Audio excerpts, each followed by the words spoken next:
ભુજ નગરપાલિકા દ્વારા તાજેતરમાં સફાઈ અભિયાન હાથ ધરવામાં આવ્યું હતું। દરમિયાન નગરપાલિકાના સફાઈ કર્મચારીઓ સહિત સુધરાઈ દ્વારા કોન્ટ્રાક્ટ દ્વારા રખાયેલ સફાઈ કર્મચારીઓ દ્વારા સફાઈ કામ કરવામાં આવ્યું હતું। તે દરમિયાન 18 વર્ષથી નીચેના બાળકો સફાઈ કામમાં જોડાયા હોવાનું ધ્યાનમાં આવતા આ વાત નગરપાલિકાના સભ્યોના ચર્ચાની એરણે ચડી હતી।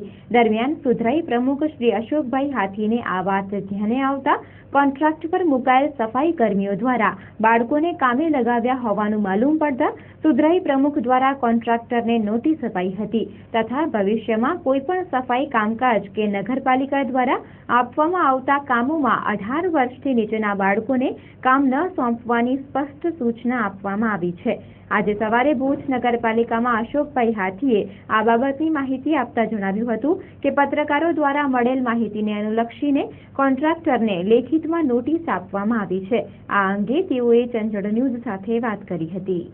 અમે જે સફાઈ અભિયાન ચાલુ કર્યો એનામાં તો અમારા નગરપાલિકાના 50 થી 60 માણસો હતા અને બાકી અમારા જે કોન્ટ્રાક્ટર અલગ અલગ વિસ્તારમાં લીધેલ છે એના માણસો હતા।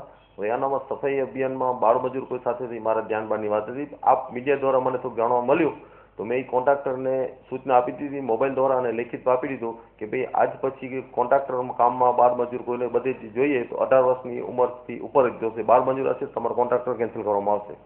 મેં મારી રીતે સૂચના આપી દીધી એ લોકોને। નહીં મારા વસ્તુની ધ્યાન હતી એટલે બાળમજૂર તો ગંભીર ઘટના છે સવાલ નતો, મારા વસ્તુ બહાર ધ્યાન બહાર હતી એટલે મેં એ લોકોને નોટિસ આપી દીધી છે મારી રીતે।